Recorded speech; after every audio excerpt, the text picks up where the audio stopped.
Assalamualaikum warahmatullahi wabarakatuh. Segala sesuatu itu ada di sisi Allah, maka mintalah kepada Allah Subhanahu wa Ta'ala. Kayak ada orang yang menghafal Quran mengandalkan kecerdasannya, beda dengan yang menghafal Al-Quran mengandalkan iman kepada Allah Subhanahu wa Ta'ala. Karena ilmu di dalam Islam tidak disimpan di dalam pikiran dan kepala kita, tapi ilmu di dalam Islam itu disimpan di dalam hati. Al-fiqhu fiqhul qulub, pemahamannya itu dilakukan dengan hati. Mungkin teman-teman ada yang pernah dengar cerita Abdullah ibnu Mas'ud menghafal Al-Quran 1 juz hanya dengan sekali dengar. 1 juz loh hafalannya, dengan cuma sekali dengar. Surat apa di Al-Quran yang paling panjang turunnya sekaligus? Panjang 1 juz dan turunnya sekaligus. Ada yang tahu? Surat Al-An'am. Surat Al-An'am itu panjangnya sekitar 11 lembar, 1 juz lebih 1 lembar. Dan itu turunnya sekaligus, beda dengan surat Al-Baqarah. Kalau Al-Baqarah panjang 2 juz setengah, tapi turunnya nyicil, berangsur-angsur. Kalau surat Al-An'am 1 juz turunnya sekaligus. Datang Jibril, terus Jibril membacakan surat Al-An'am kepada Rasulullah. Rasulullah dengar aja. Setelah Nabi selesai mendengar, kata Jibril, "Ya Muhammad, coba kamu ulangi." Diulang oleh Rasulullah dari ayat pertama sampai selesai 1 juz, tidak ada yang salah. Ini kemampuan hafalan Nabi SAW. Udah gitu Nabi ngumpulin para sahabat. Ayo kumpul, halumu ilayya. Ayo kumpul ke sini. Telah turun ayat kepada saya yang lebih saya cintai daripada dunia dan seisinya, yaitu surat Al-An'am yang dibuka dengan kalimat pujian Alhamdulillah.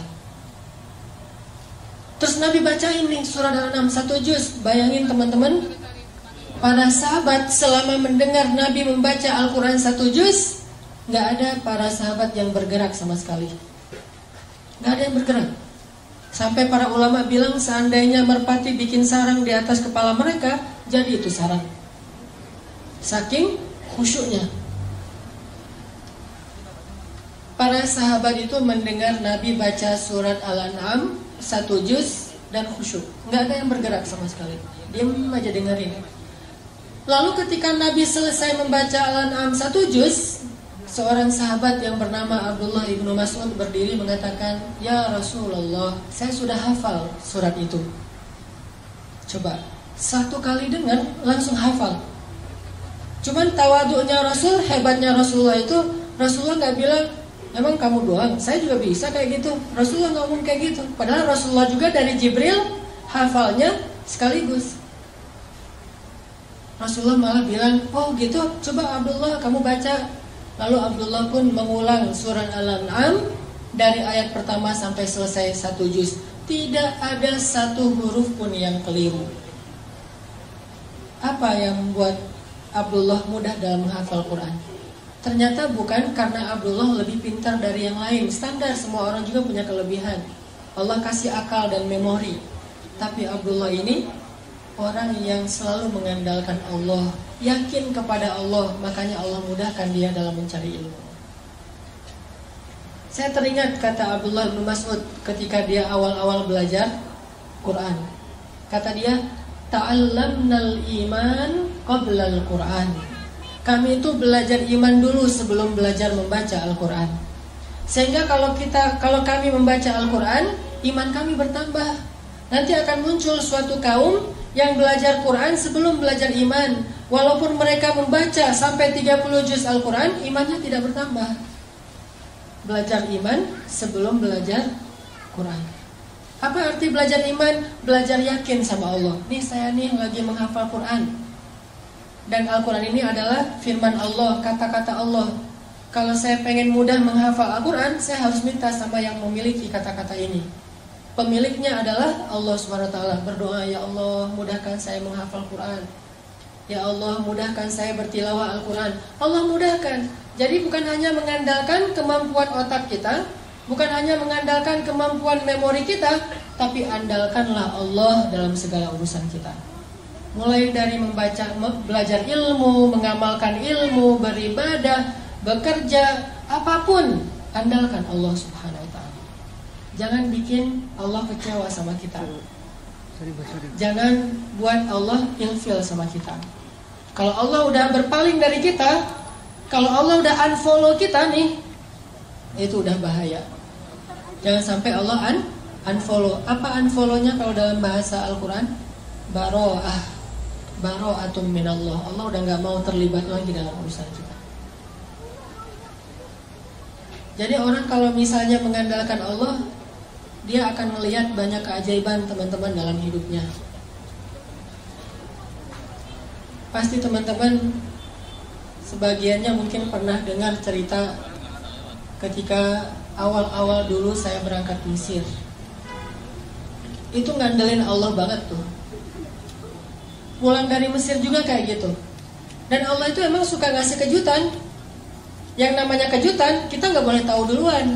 Kalau tahu duluan namanya bukan kejutan. Ini gak jelas nanti kayak gimana jadinya. Masa saya harus memilih pilihan-pilihan yang belum pasti? Udah, kalau itu Allah ridho, berarti pasti. Kalau pilihan kita itu Allah senang, berarti pasti. Pasti apa? Pasti ditolong. Pasti dikasih keajaiban. Pasti dikasih kebaikan. Itu pasti. Asalkan pilihan kita itu pilihan yang diridhoi Allah. Makanya kalau memilih sesuatu itu, minta ke ustadz atau ke kiai, tanya dulu mana yang Allah suka di antara dua pilihan. Namanya istifta. Setelah istifta, kalau masih galau juga, misalnya ada 5 pilihan.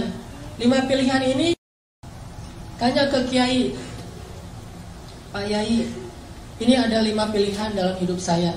Kira-kira yang Allah ridhoi yang mana nih? Kata Pak Yai, 3 ini gak baik, tinggal 2 berarti yang Allah ridhoi. Masih galau kan? Baru istikharah. Jadi istifta, baru istikharah. Istifta itu apa? Minta pendapat ulama dulu, mana yang Allah ridhoi. Kalau yang Allah ridhoi itu masih ada 2, dua-duanya baik, baru istikharah, minta Allah yang memilihkan mana yang terbaik di antara yang baik. Libatkan Allah. Doa itu harus jadi kebiasaan kita. Ada apapun, doa. Mau garam, minta sama Allah. Garam aja minta kepada Allah. Sebutir beras, minta kepada Allah. Apapun minta kepada Allah. Karena Allah itu emang suka kalau kita meminta kepadanya. Kalau ada orang yang bilang malu banyak minta ke Allah, mending kita beramal aja, gak usah minta. Sesungguhnya para nabi itu suka meminta kepada Allah. Dan salah satu di antara nabi yang suka meminta kepada Allah itu namanya Ibrahim. Inna Ibrahim la'awwahun halim. Ibrahim itu awwahun. Awwah itu kata ulama tafsir, da'a. Da'a itu artinya suka meminta, suka berdoa. Masalah sepele, berdoa. Sehingga kalau kita sudah melibatkan Allah dalam hidup kita, Allah Subhanahu wa ta'ala itu punya banyak cara untuk menyelesaikan masalah kita. Kayak doa Ibrahim pas beliau dimasukkan ke dalam api. Itu kan masih ABG gitu kan, Ibrahim pas masuk ke dalam api. Kurang lebih usia 17 tahun. Masuk ke dalam api. Apa kata Ibrahim? Robbi, Engkau adalah Tuhan satu-satunya di langit, dan aku adalah hamba satu-satunya di bumi yang menyembahmu. Robbi, tolonglah aku. Aku tidak berharap kepada yang lain selain Engkau, kata Ibrahim.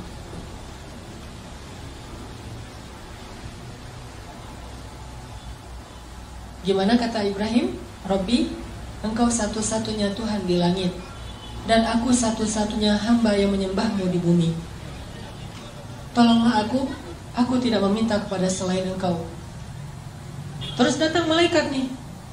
Datang malaikat Jibril. Terus Jibril bilang, ya Ibrahim, mintalah apa yang kamu butuhkan, saya akan bantu. Jibril menawarkan bantuannya. Apa kata Ibrahim? Amma ilaika fala. Kalau kepada kamu, tidak. Saya tidak butuh bantuan siapapun selain bantuan pencipta alam semesta. Jadi kalau kita udah ngelibatin Allah utuh, walaupun dalam hidup kita, teman-teman, boleh kita minta bantu ke manusia, tapi hati kita gak boleh bergantung kepada manusia. Tangan kita boleh berjabat tangan dengan orang lain, bikin akad gitu. Saya terima nikahnya, akad jual beli gitu ya. Boleh kita berakad dengan manusia secara zahir, tangan kita doang nih yang boleh berakad dengan manusia, tapi hati kita nggak boleh berakad dengan manusia. Hati kita berakad dengan Allah. Hati kita yakinnya kepada Allah. Itu yang dikatakan oleh Ibrahim. Ketika Ibrahim di dalam api mau dibakar nih, Ibrahim mengatakan, Rabbi, Engkaulah Tuhan satu-satunya di langit, dan aku hamba satu-satunya di bumi yang menyembahmu pada hari ini. Tolonglah aku. Kemudian Allah berfirman, Ya nar, kuni bardan wa salaman ala Ibrahim. Wahai api, jadilah engkau sejuk dan menyelamatkan bagi Ibrahim alaihissalam. Ini kalau kita melibatkan Allah. Kalau ada yang bilang itu kan para nabi, ternyata cerita-cerita kayak gini bukan hanya terjadi kepada para nabi, terjadi kepada banyak orang soleh yang bahkan tidak disebut namanya. Terjadi kepada nabi, kepada ayah nabi, kepada ibu nabi, kepada anak nabi, kepada keturunan nabi, atau bahkan kepada pengikut nabi. Semua hamba Allah itu punya peluang yang sama untuk ditolong oleh Allah. Bukan hanya para nabi doang yang dapat pertolongan Allah. Semua ditolong oleh Allah. Atas nama hambanya pasti Allah menolong. Coba teman-teman perhatikan salah satu kisah di dalam Al-Quran. Kayak gimana Allah itu kalau nolong hambanya itu caranya agak-agak unik dan penuh dengan kejutan. Coba kita perhatiin di dalam surat Al-Qasas, surat 28. Pada punya aplikasi Quran? Coba buka surat Al-Qasas, surat 28 ayat 7. Surat Al-Qasas surat 28 ayat 7. Saya akan tilawah dulu ayat 7 sampai ayat 13. Surat Al-Qasas ayat 7 sampai ayat 13.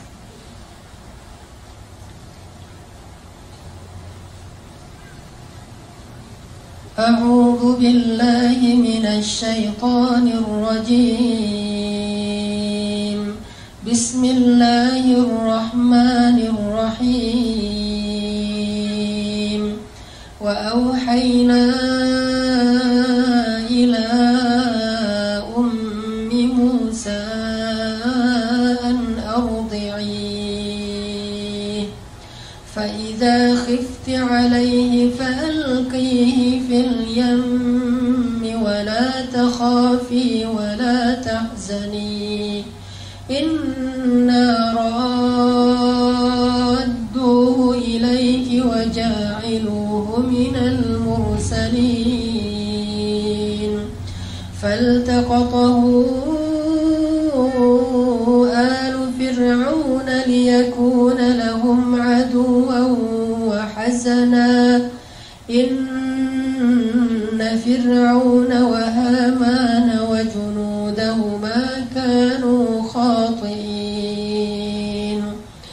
وقالت امرأة فرعون قرة عين لي ولك لا تقتلوه عسى أن ينفعنا أو نتخذه ولدا وهم لا يشعرون. وأصبح فؤاد أم موسى فارغا إن كادت لتبدي به لولا أن ربطنا على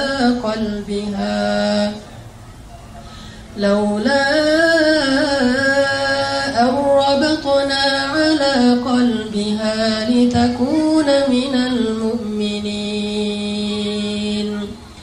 وقالت لأخته قصيه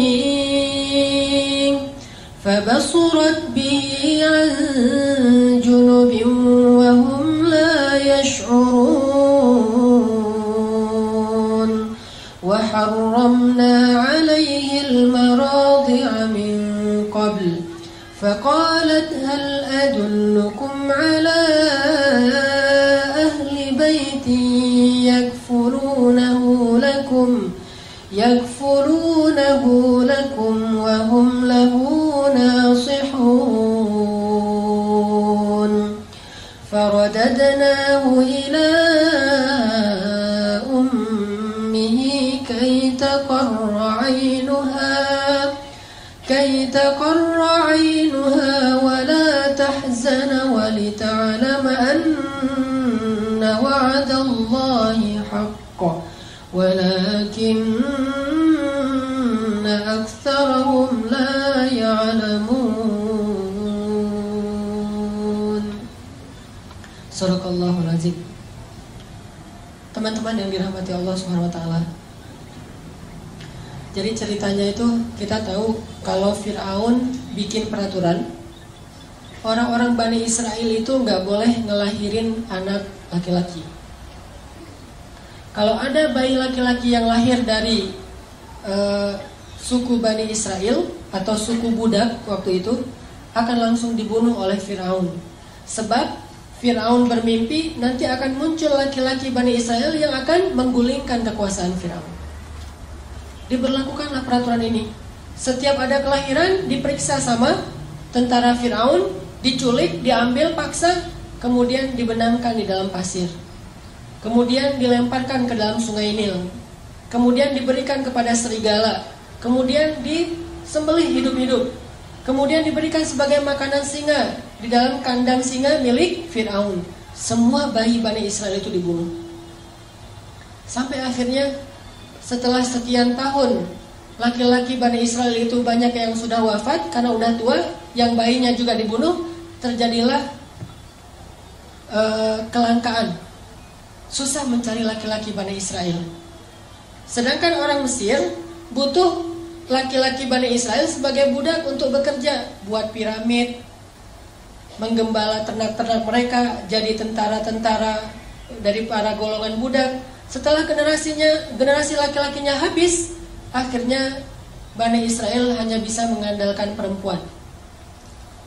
Dan pastinya tidak bisa maksimal seperti laki-laki, karena tenaga laki-laki lebih kuat dari perempuan. Walaysa dzakaru kal unsa. Barulah Firaun mengevaluasi kembali peraturannya, terus dia ganti. Yang tadinya setiap kelahiran bayi laki-laki dibunuh, sekarang diganti. Setahun boleh melahirkan bayi laki-laki, setahun lagi gak boleh. Tahun ganjil kalau lahir laki-laki, bayi laki-laki itu selamat. Tahun genap dibunuh, selang-seling. Dan qadarullahnya, Harun lahir di tahun ganjil, sehingga dia selamat, kakaknya Musa. Sedangkan Musa lahir di tahun genap. Pas Musa lahir, anak laki-laki, ibunya langsung khawatir, tahun ini gak boleh melahirkan anak laki-laki. Langsung dicari sama tentara Firaun. Akhirnya Allah menyampaikan ilham kepada ibu Musa, mengilhami ibu Musa melalui mimpi agar dia menghanyutkan bayinya di sungai Nil menggunakan satu kayak keranjang gitu. Ibu Musa bingung, benarkah ini perintah Allah? Kenapa mimpi saya aneh sekali beberapa malam terakhir? Akhirnya ibu Musa nanya ke ustadz-ustadznya Bani Israel. Kalau bahasa sekarang mungkin ngejapri ustadznya ya, tapi nggak di-read gitu, nggak DM, nggak di-allow, di-follow, nggak di-follow back. Nih ibu Musa nanya kepada ustadz-ustadznya Bani Israel, ya Syekh, saya bermimpi gini, apakah benar ini perintah Allah? Kata para ulama Bani Israel, benar, ini perintah Allah. Hanyutkanlah bayimu ke sungai Nil, dan Allah berjanji akan menyelamatkannya dan mengembalikannya kepadamu. Itu janji Allah. Kalau kita mau yakin sama Allah, libatkan Allah. Walaupun caranya tuh agak-agak aneh menurut logika kita. Aneh gak sih? Bayi baru lahir, kesayangan ibunya bayi. Karena bayi Musa itu bayi yang sangat menakjubkan. Nih ya, by the way, Nabi itu semuanya keren-keren, gak ada Nabi yang gak keren. Gak usah Nabi, brand ambassador satu produk aja carinya model yang paling keren kan. Apalagi brand ambasadornya lah langit tuh pasti orang yang paling keren tuh. Apalagi Musa, Musa itu terkenal cowok ganteng, keren, walaupun mungkin beda dengan Yusuf. Saking gantengnya Musa, saking kerennya Musa, orang Bani Israel itu kepo.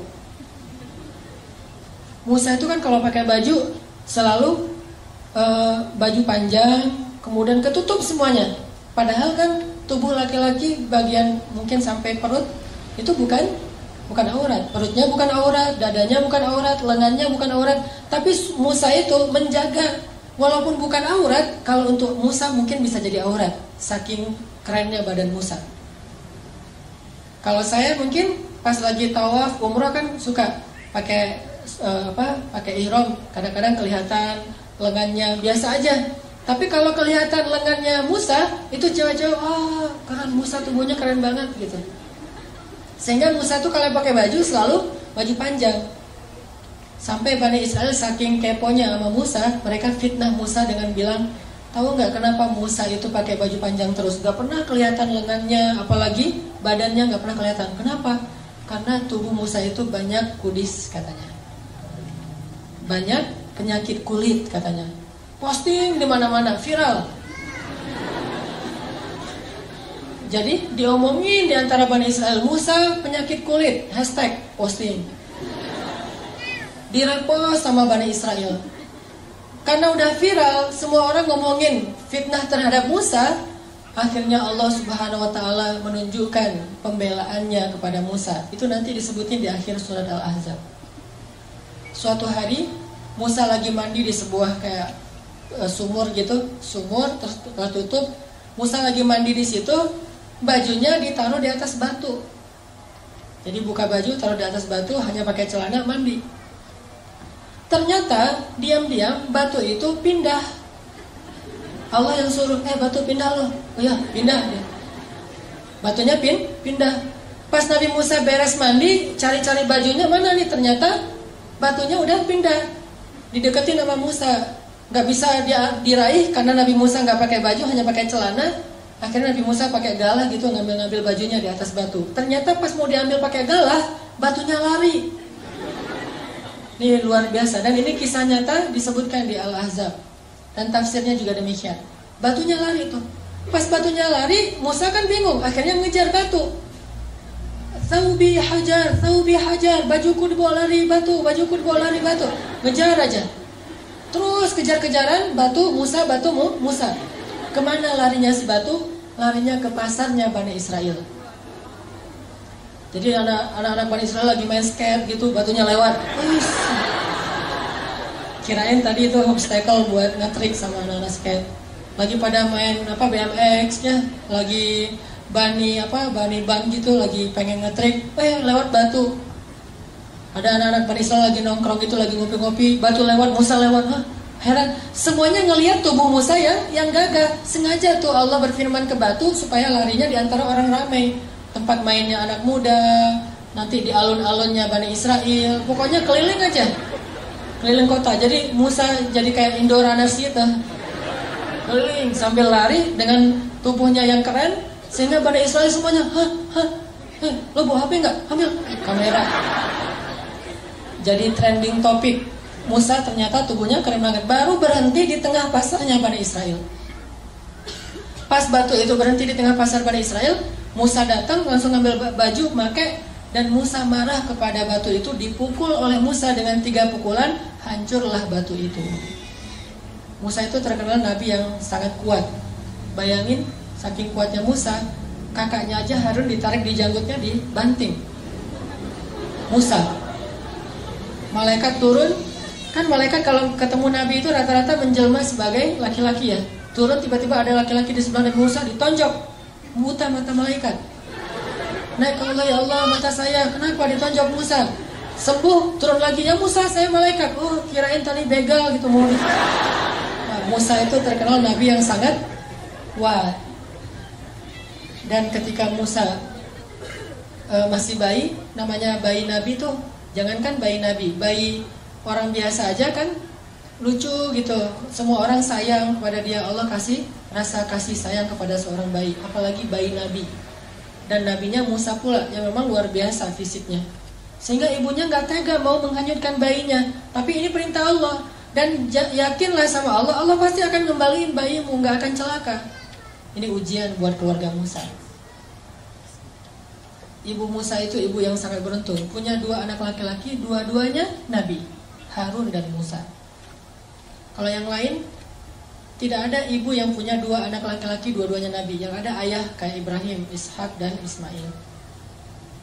Akhirnya setelah meyakinkan istisyarah, minta pendapat ulama, minta pendapat keluarga, minta pendapat suami, mantap nih hati ibu Musa. Ya udah deh, kalau emang ini cara satu-satunya untuk nyelamatin bayi saya dan ini perintah Allah, saya lakukan karena Allah. Dihanyutkan ke sungai Nil. Pakai keranjang gitu ditutup.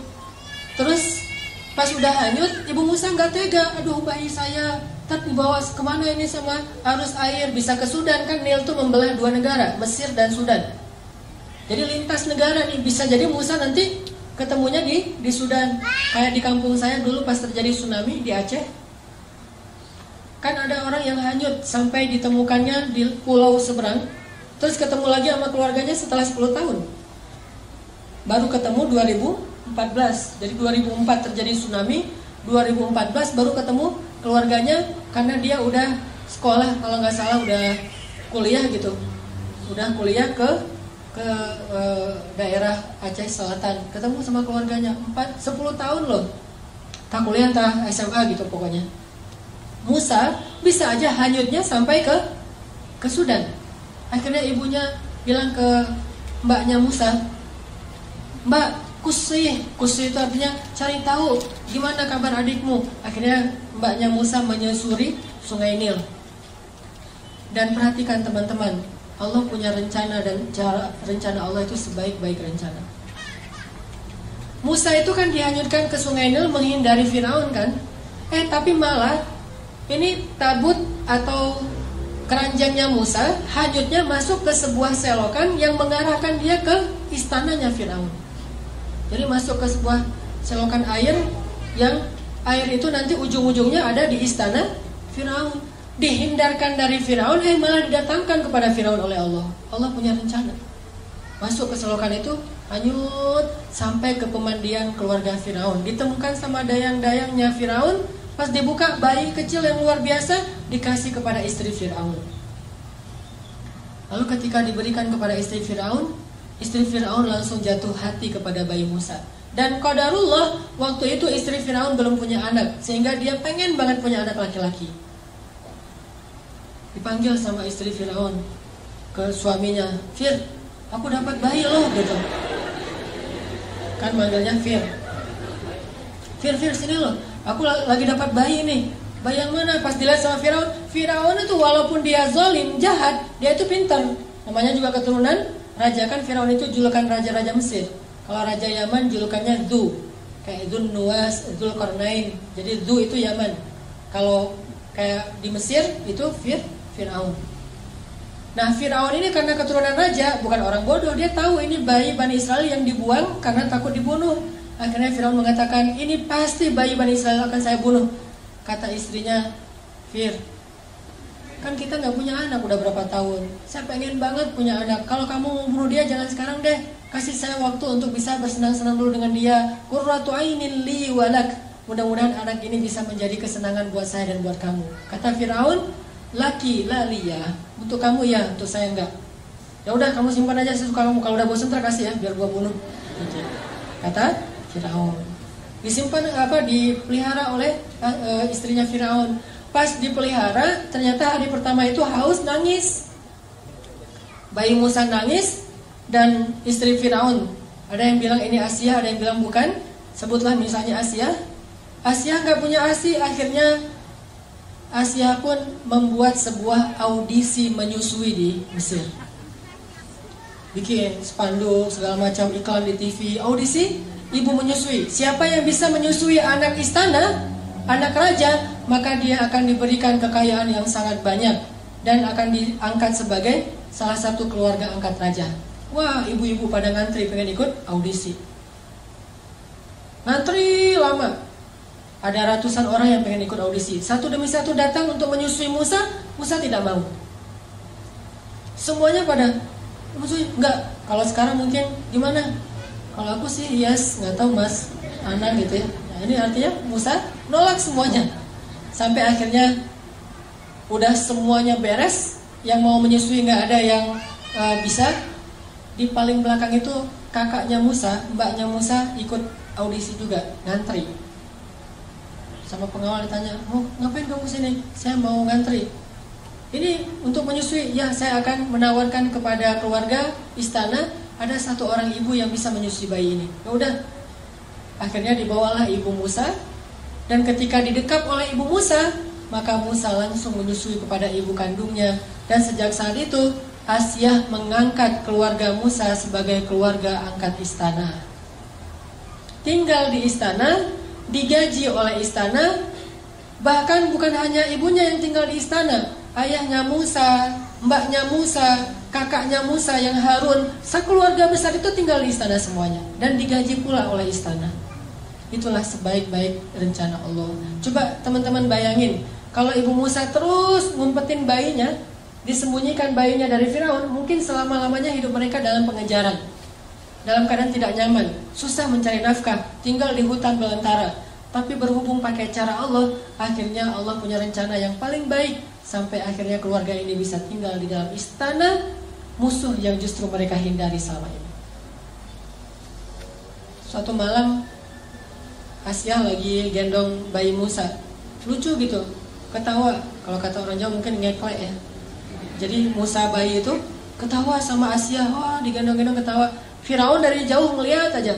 Terus Asyah bilang kepada Firaun, Fir, sini dong, ini bayinya lucu banget loh, coba kamu gendong sekali aja. Kata Firaun, enggak, dia mah bukan bayi saya.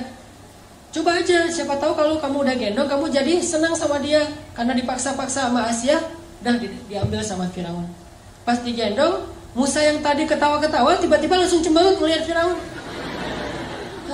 Pas lihat Firaun, Musa langsung berubah wajahnya, yang tadi senang sekarang marah. Firaun heran, tanya Asyah, ini kenapa nih bayi ini pas ngelihat saya jadi marah kayak gini? Emang ada masalah apa dia sama saya? Kata Asyah, mungkin belum kenal, coba kamu dekap lebih dekat lagi. Didekap lebih dekat lagi, pas udah dekat, maka Musa pun menarik jenggotnya Firaun sekeras mungkin sampai tercabut banyak dari jenggotnya Firaun dan berdarah. Tarik sama Musa. Wah, Musa bayi itu ngelawan Firaun, jenggotnya ditarik. Gimana kalau udah dewasa? Ini kekuatan Musa. Akhirnya pas jenggotnya Firaun ditarik, Firaun emosi dilempar bayi Musa. Ini benar-benar bayi celaka segala macam, dia ngumpat-ngumpat, dia marah-marah, didekap oleh Asyah. Asyah nangis karena bayi kesayangannya dilempar oleh suaminya. Kemudian Firaun memutuskan, besok saya akan membunuh bayi ini. Pasti ini nih yang saya dapat dalam mimpi. Dan Asyah sudah tidak bisa mengubah keputusan suaminya untuk membunuh bayi tadi. Akhirnya suatu malam, sepanjang malam Asyah memeluk Musa, nangis, sepanjang malam nangis sama ibunya Musa. Tiba-tiba Allah kasih ide, ilham ke dalam pikirannya Asyah, gimana cara menyelamatkan Musa. Pas paginya Asyah bilang kepada Firaun, suamiku, saya tidak akan menghalangi kamu untuk menghukum bayi ini. Tapi sebelum engkau menghukum dia, beri saya satu kesempatan supaya semakin yakin, apakah bayi ini sadar ketika mencabut janggutmu atau tidak sadar. Kalau dia sadar, silakan kamu hukum. Kalau dia tidak sadar, maafkanlah dia. Karena dia hanya bayi, anak kecil yang tidak ngerti apa-apa. Kata Firaun, gimana cara membedakan dia sadar dan tidak? Kata Asyah, taruhlah bayi ini di tengah, di sebelahnya ditaruh bara api, di sebelahnya lagi ditaruh roti. Kalau bayi ini sudah bisa berpikir, dia akan memilih roti. Tapi kalau bayi ini namanya juga anak kecil nggak ngerti, dia mungkin akan memilih bara api. Kalau dia memilih roti, maka hukumlah dia. Tapi kalau dia memilih bara api, maafkanlah dia. Ditaruh Musa di tengah. Oh, logis juga nih kata Firaun. Ya udah dicoba aja deh. Pasti dia akan milih roti. Masa api panasnya juga udah menjauh kan? Dia pasti akan ngambil roti atau kayak permen gitu. Ditaruh Musa di tengah, di sini bara api, di sini makanan. Ternyata Musa bangun dari duduknya, mengambil bara api, dimakan oleh Musa, dan kemudian Musa kesakitan dan menangis. Sejak saat itulah lidah Musa menjadi luka dan menjadi agak cacat. baru sembuh nanti ketika ketemu lagi Firaun itu berdakwah. Di situ ada doa Rabbi shrah li sadri wa yassir li amri wahlul 'uqdatan min lisani yafqahu qawli. Mudahkanlah lisan saya berucap ya Allah supaya dia faham. Gara-gara apa lisan Nabi Musa itu bermasalah? Gara-gara makan bara api. Pas makan bara api langsung dia muntahin lagi, dia nangis-nangis karena kesakitan, dipeluk oleh Asia, diberi obat, dan ketika itu Asia mengatakan, tuh lihat bayi ini nggak ngerti apa-apa. Masa kalau dia ngerti dia mau makan bara api, maafkanlah dia wahai suamiku. Akhirnya Firaun mengatakan, ya udah, berarti dia memang bayi yang nggak ngerti apa-apa, dimaafin. Selamat Musa. Lihat cara Allah menjaga hambanya. Allah itu punya banyak rencana, Allah itu maha kuasa. Jadi kalau kita ngandelin Allah, selalu ada jalan keluar. Sesulit apapun kondisi kita, kalau kita ngandelin Allah, selalu ada jalan keluar. Hanya kadang-kadang kita nggak sabar menunggu datangnya jalan keluar itu. Padahal jalan keluar Allah itu Allah datangkan melalui jalan kesabaran. Jadi kalau kita pengen dapat pertolongan Allah, jalannya itu adalah sabar. Tunggu sampai datangnya pertolongan Allah. Karena menunggu datangnya pertolongan Allah itu ibadah. Kayak orang sakit menunggu sembuh itu ibadah. Orang yang miskin menunggu dapat rezeki sambil berikhtiar itu ibadah. Jomblo menunggu ada yang datang, terutama yang perempuan nih, nunggu ada yang datang ke rumahnya ngetuk pintu dan melamar dia, itu adalah ibadah. Tapi pengennya sih ibadahnya jangan lama-lama ya, cepat ada yang datang gitu. Karena pengen beribadah yang lain, bukan hanya ibadah menunggu, tapi ibadah mencintai, ibadah suami istri. Artinya libatkan Allah dalam hidup kita, libatkan Allah dalam masalah kita, libatkan Allah dalam segala urusan kita. Tidak ada yang kecewa ketika melibatkan Allah dalam urusannya. Saya teringat kisah seorang ibu di Mesir. Ini kisah nyata dan terjadi sekitar 20 tahun yang lalu lah di Mesir. Jadi ada seorang ibu janda dengan satu anak bayi dan tidak ditinggali apa-apa oleh suaminya. Suaminya meninggal dalam keadaan miskin. Dan ibu ini juga keluarga besarnya orang miskin semuanya. Tidak ada yang mampu. Akhirnya setelah dia menjadi janda, dia kerjanya ganti-ganti. Kadang jadi pembantu di rumah orang, kadang di pasar, segala macam. Pokoknya nggak punya pekerjaan tetap untuk bisa menafkahi bayinya. Baru sekitar sebulan ditinggalkan suaminya, bayinya sakit keras, panas tinggi, panas luar biasa. Terus panas tinggi mau dibawa ke rumah sakit, nggak punya biaya, beli obat aja nggak ada duit, makan aja belum hari itu. Hanya dikasih minum air putih, dikompres, kasih minum air putih, dikompres, sambil menangis. Bayinya terus menangis panjang hari, sampai malam hari bayinya berhenti menangis karena sudah lelah. Capek seharian nangis, akhirnya ketiduran. Bayinya tidur. Ketika bayinya tidur jam 12 malam, ibu ini dalam keadaan bingung. Beliau kemudian berwudu, kemudian sholat 2 rakaat. Setelah selesai sholat 2 rakaat, ibu ini berdoa kepada Allah, Robbi, saya ini adalah perempuan yang tidak punya wali, tidak punya suami, tidak ada yang menafkahi saya. Sedangkan saya punya seorang anak dan dia sekarang sakit. Suami saya baru meninggal. Dia curhat sama Allah. Jadi kalau kita doa sama Allah tuh curhat dulu. Jangan to the point. Ya Allah minta ini, minta itu. Curhat dulu kayak Nabi Zakaria. Kayak gimana doa Nabi Zakaria? Rabbi inni wahanal 'azmu minni washta'ala ar-ra'su shayba wa lam akum bidu'aika rabbi syaqiyya. Rabbi, tulang saya sudah lemah, rambut saya sudah putih. Curhat dulu masalah kita apa. Dia curhat kepada Allah tentang masalahnya. Dia gak punya uang untuk beli obat, gak punya nafkah, bahkan hari ini makan juga belum. Terus dia bilang di akhir doanya, Rabbi, aku pasrahkan hidupku ini kepadamu. Aku serahkan urusan masalahku ini kepadamu. Berilah jalan keluar kepadaku dan anakku, wahai Allah. dia berdoa kepada Allah, minta diberikan jalan keluar.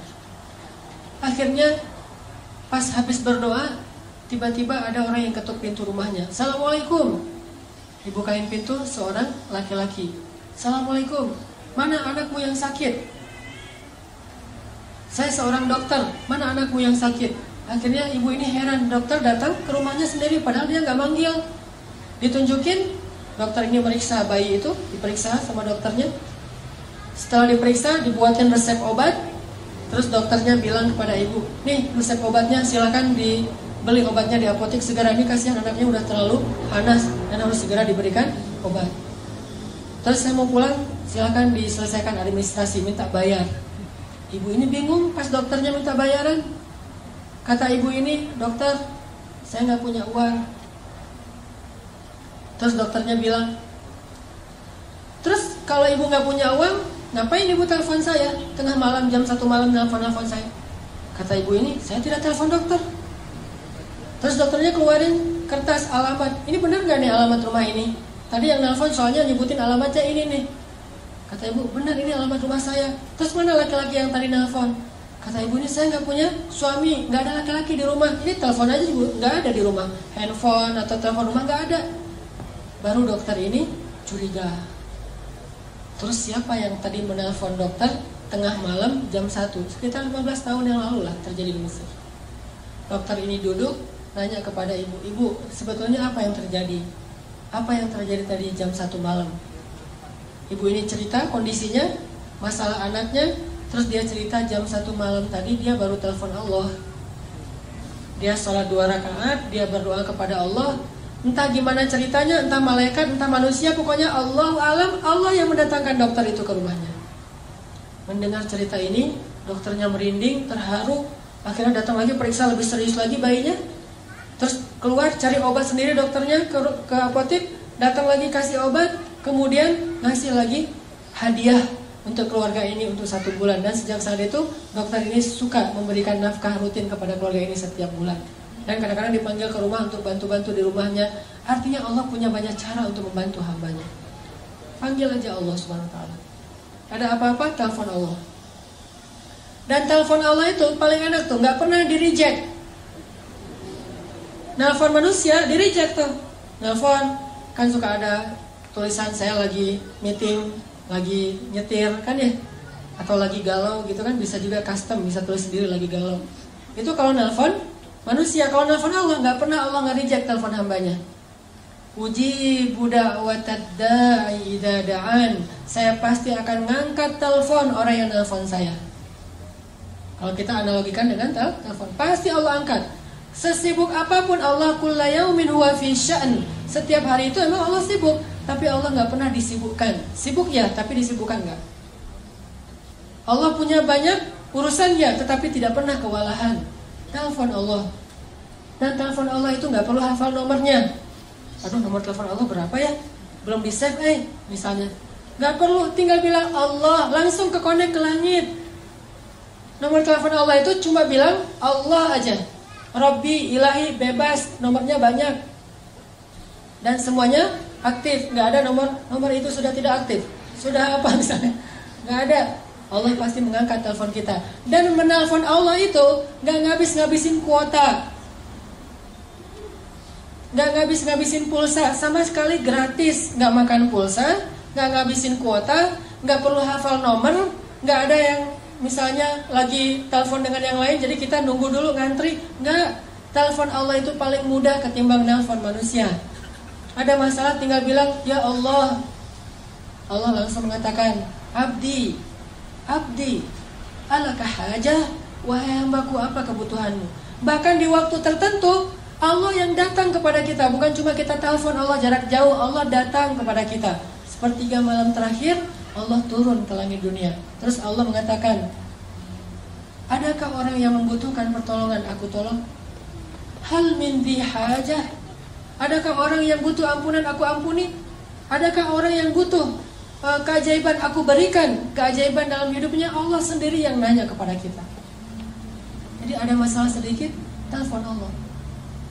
Minta Allah terlibat dalam urusan kita. Gak usah khawatir karena Allah itu akan mengangkat telepon kita. Allah nggak mungkin ngecewain hambanya yang berdoa kepadanya. Langsung hubungi Allah.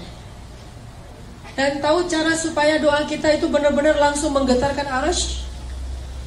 Kalau kita pengen doa kita itu menggetarkan arasy, pas kita telepon Allah itu deringnya itu kenceng, berdoalah dengan hati.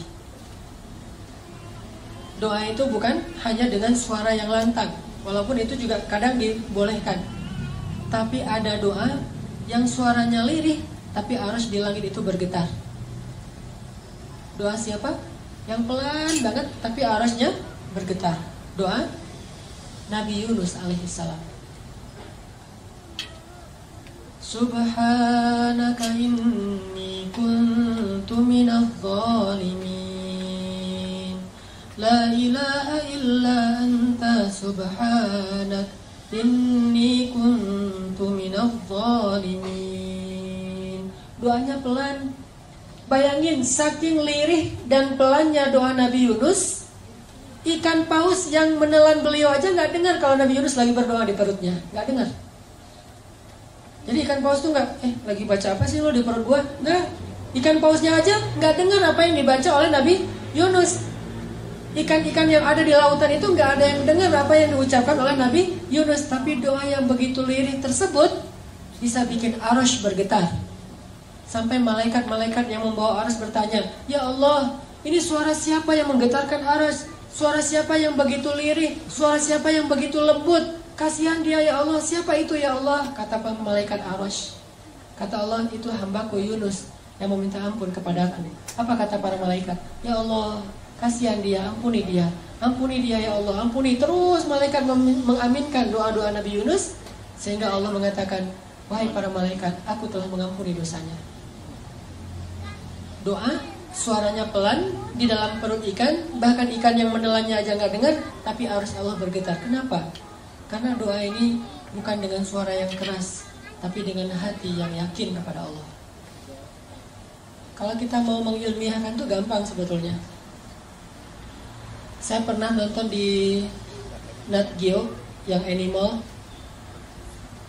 Itu hewan, terutama dalam waktu tayangan itu lagi ngomongin tentang gajah. Gajah itu, teman-teman, kalau manggil temennya yang jauh, itu manggilnya pakai suara frekuensi rendah namanya. Suara frekuensi rendah. Apa arti suara frekuensi rendah? Orang nggak bisa dengar suara itu. Walaupun orangnya ada di sebelah gajah, tapi nggak bisa dengar. Sedangkan temannya yang jarak 10 kilo, itu bisa dengar. Itu ilmiah banget. Dan itu terjadi dalam kehidupan kita. Gajah itu kalau lagi manggil temennya itu nggak ada suara. Kalau dia bersuara kencang, itu bukan lagi manggil yang jauh, lagi manggil yang dekat, lagi guyon gitu. Ada sekelompok gajah kalau lagi guyon suaranya keras. Tapi kalau lagi manggil yang jauh, dia nggak pakai suara yang seperti kita dengar. Justru suaranya itu tidak terdengar. Taunya dari mana? Taunya bagian telinganya itu akan begini, yang tadinya agak ke samping, sekarang tiba-tiba jadi tegak gitu. Terus bagian pipinya yang dekat telinga itu kembang kempis. Berarti dia lagi mengeluarkan suara frekuensi rendah. Jarak 10-15 kilo kedengaran suara itu oleh gajah yang lain. Kapan dia memanggil temannya? Kalau lagi banyak makanan. Misalnya nih gajah lagi ada di kebun tebu. Wah, tebunya banyak banget nih, gua nggak bakalan habis makan sendiri. Manggil temen sini banyak tebu gitu. Di mention ke temannya. Pas teman-temannya mendengar ada banyak tebu, terus di mana? Oh yaudah, lo kirim aja Sherlock gitu, dikirim Sherlock sama gajah. Jadi suara itu bukan hanya memberitahu, tapi juga ada sinyal share location, di mana temannya itu bisa langsung pakai Waze. Jadi pakai Waze atau pakai Maps gitu, Google Map, terus langsung nemu, nggak akan kesasar, nggak akan mungkin salah jalan. Habis lampu merah, belok kanan, belok kiri gitu-gitu, turn right, turn left gitu-gitu deh. Dan itu terjadi dalam kehidupan kita. Suara yang gak bisa didengar oleh orang di sebelah ternyata bisa didengar dari jarak 10 kilo. Itulah suara yang frekuensi rendah. Dalam doa kepada Allah kadang itu berlaku loh. Doanya tuh pakai frekuensi rendah. Bahasa surat Maryam frekuensi rendah itu nidaan khafiyah, suara yang rendah, suara yang lembut. Dzikru rahmati rabbika 'abdahu Zakaria idnada rabbahu nidaan khafiyya. Di ayat ketiga surat Maryam. Nidaan khafiyya, suara yang lembut, suara yang rendah. Tapi suara yang lembut ini menggetarkan aras yang jaraknya entah berapa miliar tahun cahaya. Jadi kalau kita mau telepon Allah, telepon pakai hati yang yakin. Ilahi, Robbi, suaranya gitu doang. Bahkan mungkin teman di sebelah juga gak ngerti apa yang kita omongin. Tapi Allah sami'ud du'a. Allah itu sangat bisa mendengar apa yang kita ucapkan. Minta sama Allah, sal tu'toh, minta pasti dikasih. Itu kalimat janji Allah tuh, sal tu'toh. Kamu minta pasti dikasih, gak usah khawatir. Ada lagi kisah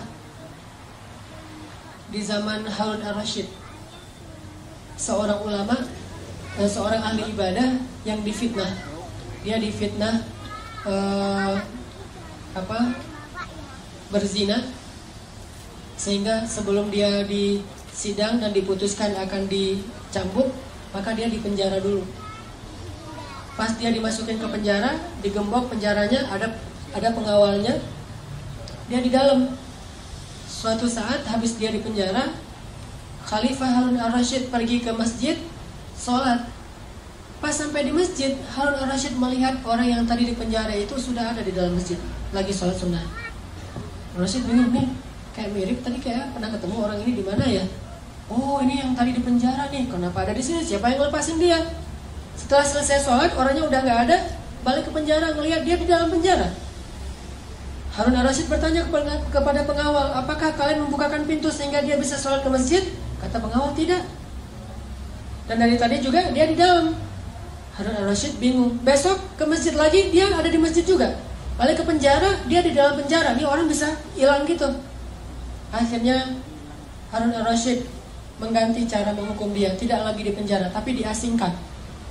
Ditaruh di tengah padang pasir atau di pulau mana gitu. Ditaruh di sebuah pulau atau di tengah padang pasir, pokoknya diasingkan aja.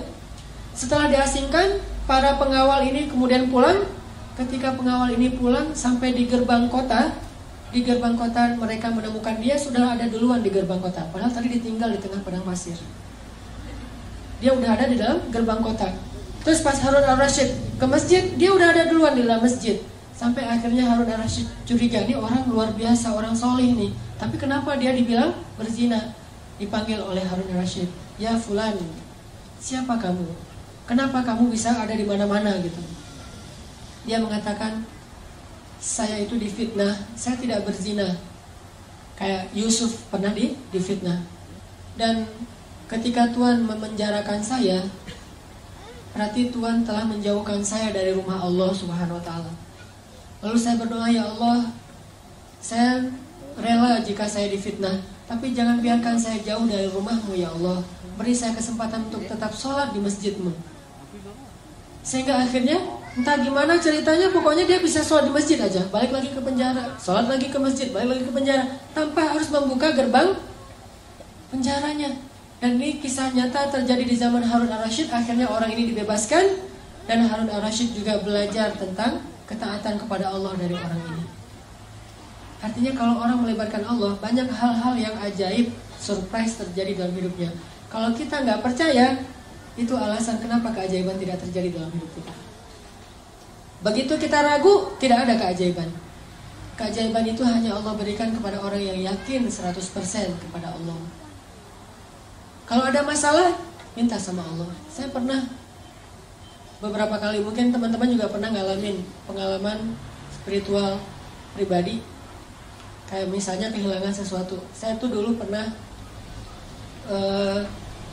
mau usaha, awal-awal pulang dari Mesir, saya punya modal $1.000, pengen bikin usaha gitu. Saya nggak mau nyebutin nama usahanya, cuman bagi saya usaha itu kayak syubhat. Takutnya rezekinya nggak halal banget gitu. Syubhat itu kan ragu antara halal dan haram. Saya ragu nih, boleh nggak nih usaha kayak gini? Soalnya nanti hasilnya jadi gini. Saya khawatir. Akhirnya gara-gara itu jadi galau, mikir, ya udah deh, saya tahan dulu, saya hold dulu, nggak jadi usaha itu. Saya berdoa kepada Allah, ya Allah, saya kan nggak jadi bikin usaha itu karena takut rezekinya nggak halal.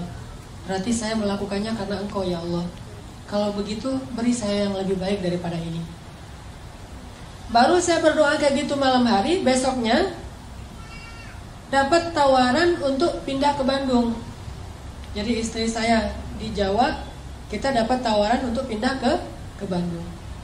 Pas pindah ke Bandung, istri saya awal-awalnya ngajar, saya nggak ngajar. Karena emang saya awalnya nggak ada cita-cita pengen jadi dosen. Saya lebih senang yang freelance gitu. Waktu itu karena emang kita baru-baru pindah ke Bandung dan masih dalam keadaan susah, ngontrak rumah di sebuah rumah kecil dekat pembuangan sampah di tengah kota Bandung.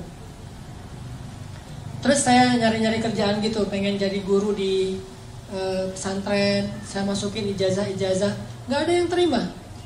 Semuanya alasannya kita udah kelebihan ustadz, jadi udah nggak butuh tambahan guru.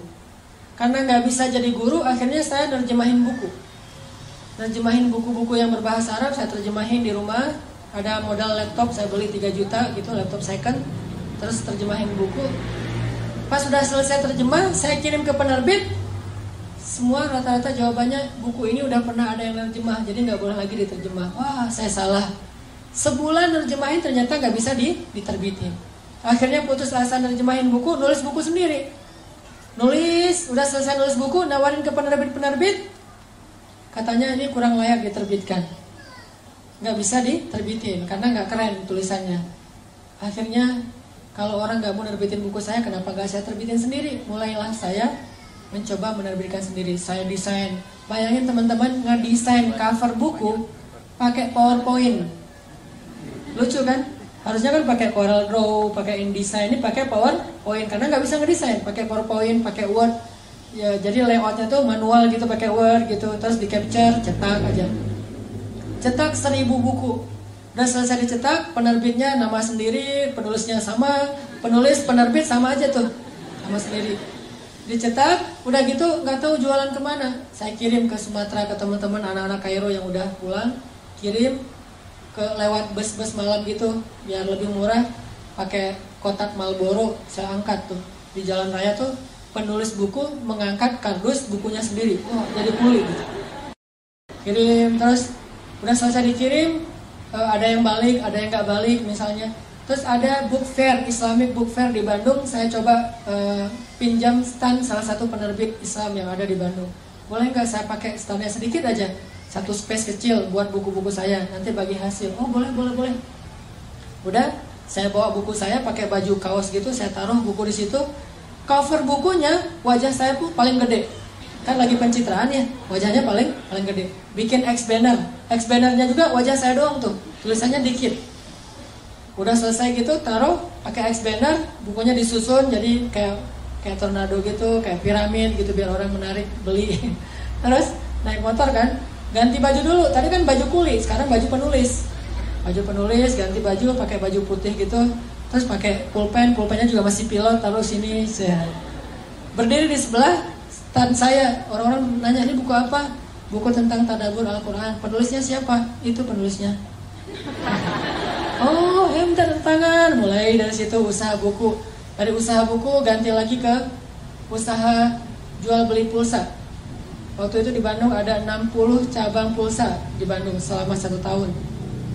Terus ganti lagi, nambah lagi ke usaha jual beli mobil second, nambah lagi ke properti walaupun kecil-kecilan, terus berkembang. Baru akhirnya saya sadar ternyata benar ya, kalau kita meninggalkan sesuatu karena Allah kasih yang lebih baik daripada apa yang udah kita tinggalkan. Libatkan Allah. Mengambil sesuatu karena Allah, meninggalkan sesuatu karena Allah. Libatin aja Allah dalam segala urusan kita, pasti mudah urusan kita. Awal-awal saya di Bandung itu, ketika awal-awal merintis, anak saya lahir, saya yang jadi bidan. Anak saya lahir tuh, mau dibawa ke bidan, udah telat, udah keburu lahir. Ya udah, saya jadi bidan aja. Udah, tutup semuanya. Bernafas, wah langsung jadi bidan. Saya tarik anaknya, pas udah selesai keluar, baru bingung nih gimana mutusin plasenta. Karena nggak tahu cara mutusin plasenta, baru nelpon ambulan, dibawa sama ambulan. Kenapa kok gitu-gitu amat? Tapi saya bersyukur, alhamdulillah jadi lumayan ngirit lah biaya ngelahirin, karena bidannya nggak perlu dibayar. Segitunya Artinya kalau misalnya kita benar-benar melibatkan Allah itu, Allah emang suka ngasih kejutan-kejutan. Di Mesir saya dapat kejutan, di Jawa saya dapat kejutan, di Bandung saya dapat kejutan. Sampai hari ini sering dapat kejutan. Ada masalah dikit, saya langsung bilang, Allahumma ajurni fi musibati wa khluf li khairan minha. Ya Allah, beri saya pahala dalam musibah ini, terus beri saya ganti yang lebih baik. Enak kan? Jadi kalau kita kehilangan sesuatu, ini pengen diganti sama Allah dengan yang lebih baik. Diputusin, alhamdulillah, ya Allah beri saya ganti yang lebih baik. Jadi kalau kita jalan sendiri-sendiri aja ya, maksudnya kita putus aja, alhamdulillah, ntar Allah ganti yang lebih baik daripada kamu gitu. Artinya Allah itu kalau kita libatin gak akan ngecewain. Saya pernah kayak dicurangin orang gitu dalam satu, namanya orang usaha kan macam-macam ya, dicuranginnya nggak gede sih, namanya juga usaha kecil, sekitar 1,5 juta. Pas dicurangin gitu, ya udah daripada rame-rame, saya udah aja diberesin, rugi 1,5 juta. Pas udah rugi, saya doa, ya Allah beri saya pahala dalam musibah ini, terus beri saya ganti yang lebih baik daripadanya.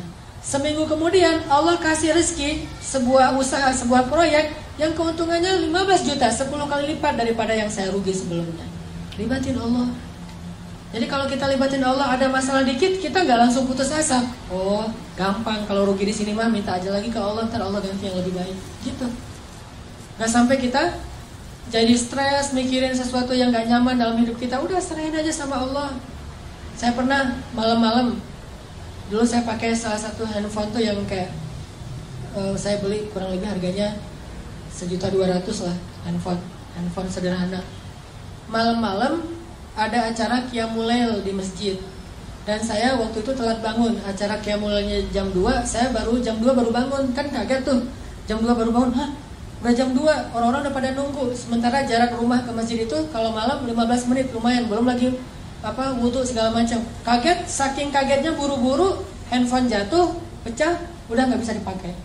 Saat itu juga saya berdoa, ya Allah beri saya pahala dalam musibah ini, beri saya ganti yang lebih baik daripadanya. Besok pagi loh, dan itu wallahi hanya berselang beberapa jam. Besok pagi diganti sama Allah dengan waktu itu Samsung Note 5 yang harganya waktu itu masih 10 juta. Diganti langsung di waktu yang sama, padahal belum selesai tuh mikirin yang tadi. Aduh, tadi jatuh, kalau nggak jatuh udah ada handphone, sekarang ini minjam handphone istri dulu. Jatuh langsung Allah ganti dengan yang lebih baik kan gitu.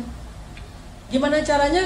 Jangan selalu menerjemahkan rezeki yang tidak diduga-duga itu sedekah. Gak selalu sedekah.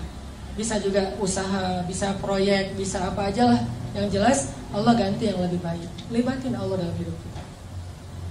Kayak Ummu Salamah, begitu suaminya meninggal, Ummu Salamah doa.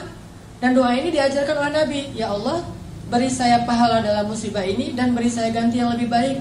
Terus Ummu Salamah heran sendiri gitu. Loh, yang lebih baik? Siapa yang lebih baik daripada Abu Salamah? Abu Salamah itu suami yang paling ideal. Setelah selesai masa haid, datanglah Rasulullah melamar Ummu Salamah. Ternyata ini yang lebih baik daripada Abu Salamah. Gak mungkin Allah ngecewain kita. Itu teman-teman yang dirahmati Allah. Yuk kita belajar sama-sama berhijrah kepada Allah. Bukan berhijrah ke suatu tempat, dari luar masjid ke masjid, bukan. Tapi berhijrah kepada Allah. Dan Allah ma'akum aina ma kuntum, dimana bersama kita dimanapun kita berada.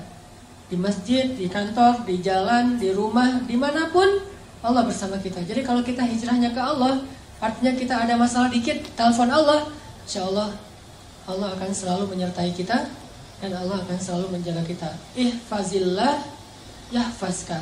Jaga hubungan kamu sama Allah, Allah yang akan menjaga hidup kamu seutuhnya. Mudah-mudahan ini jadi booster buat kita, jadi penyemangat buat kita dalam mendekat kepada Allah, terutama dalam berdoa. Mulai sekarang coba koleksi lebih banyak doa. Mulai sekarang coba koleksi lebih banyak doa. Doa sehari-hari, mulai doa makan, doa tidur, doa segala macam, termasuk doa-doa yang bisa kita baca di dalam sujud. Karena ketika sujud itu waktu yang paling baik untuk berdoa. Kalau kita sujud nggak tahu baca apa, itu rugi. Karena waktu sujud itu dekat banget sama Allah SWT. Jadi perbanyak aktsiru minad doa, perbanyak doa ketika kita sujud. Mudah-mudahan ini bermanfaat. Barakallahu wa lakum. Langsung dilanjutkan dengan muhasabah. Ya, kita muhasabah bersama-sama, berdoa kepada Allah Subhanahu wa taala. Mudah-mudahan Allah Subhanahu wa taala memberikan kepada kita keberkahan dalam hidup kita, keberkahan dalam rezeki kita, dan keberkahan di dalam usia kita. Ilahi Anta Rabbi la ilaha illa Anta. Ilahi ij'alni laka dzakkarin laka syakkarin. Allahumma ilaika aslamna wa bika amanna wa alaika tawakkalna wa ilaika anabna wa bika khasamna. Na'udzu bi'izzatika an tudillana antal hayyul ladzi la yamut wal insu wal jinnu yamutun. Ya Allah ya Rabbi, kepadamulah kami berserah diri, kepadamulah kami beriman ya Allah, kepadamulah kami serahkan urusan hidup kami, kepadamulah kami kembali, kepadamulah kami bergantung, hanya kepadamulah kami berharap ya Allah. Kami yakin Engkau maha mendengar doa-doa hamba-Mu. Kami yakin Engkau tidak akan mengecewakan orang yang datang kepadamu. Kami yakin rahmat-Mu mendahului kemarahan-Mu. Kami yakin karunia-Mu maha luas. Kami yakin Engkau maha pemaaf ya Allah. Kami yakin Engkau maha pemurah ya Allah. Karena dengan kemurahan-Mu lah kami mendapatkan kebahagiaan dalam hidup ya Allah. Hidup kami adalah kemurahan-Mu ya Allah. Hidup kami adalah rahmat-Mu ya Allah. Hidup kami adalah anugerah dari-Mu ya Allah. Engkau maha segala-galanya. Semua kebaikan ada di tangan-Mu ya Allah. Semua kebaikan ada di dalam genggaman-Mu ya Allah. Ilahana, hari ini kami berkumpul, bersimpuh di sini. Kami memohon ampunan dari-Mu ya Allah. Tidaklah kami melangkahkan kaki kami dari rumah kami ke sini kecuali karena kami mengharapkan ridha-Mu ya Allah. Tidaklah kami melangkahkan kaki kami ke sini kecuali karena mengharapkan ampunan-Mu ya Allah. Tidaklah kami melangkahkan kaki ke sini kecuali mengharapkan rahmat-Mu ya Allah. Ampunkanlah dosa-dosa kami ya Allah. Rahmati kami ya Allah. Lindungi kami dari godaan syaitan dan hawa nafsu ya Allah. Janganlah Engkau biarkan kami kembali terjatuh di lubang yang sama ya Allah. Jangan Engkau biarkan hati kami condong kembali kepada dosa-dosa setelah Engkau beri petunjuk ya Allah. Janganlah Engkau biarkan kami kembali kepada masa lalu saat kami masih jauh dari-Mu ya Allah. Bantu kami dalam proses hijrah kami ya Allah.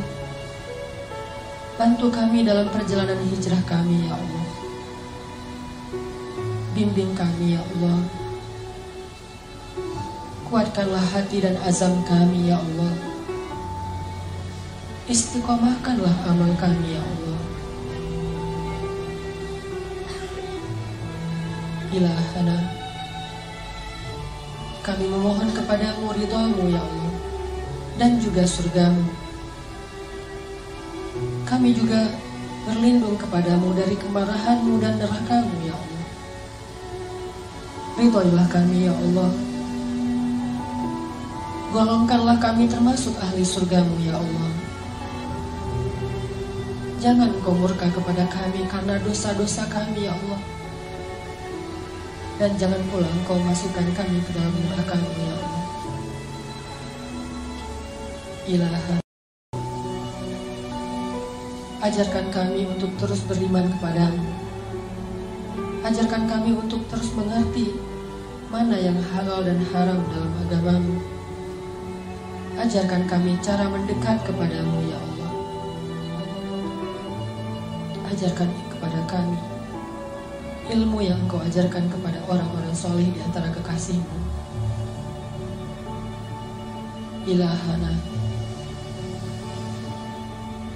beri kami ilmu yang bermanfaat. Beri kami hati yang khusyuk.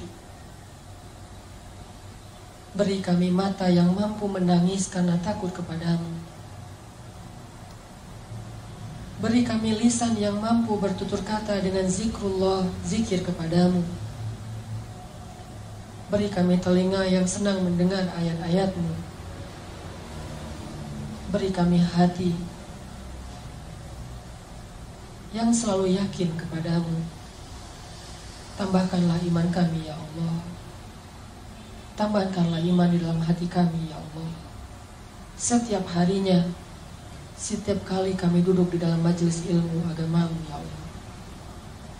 Rabbana atina fid dunya hasanah wa fil akhirati hasanah wa qina adzabannar. Subhanakallahumma wa bihamdika asyhadu an la ilaha illa anta astaghfiruka wa atubu ilaik. Assalamualaikum warahmatullahi wabarakatuh.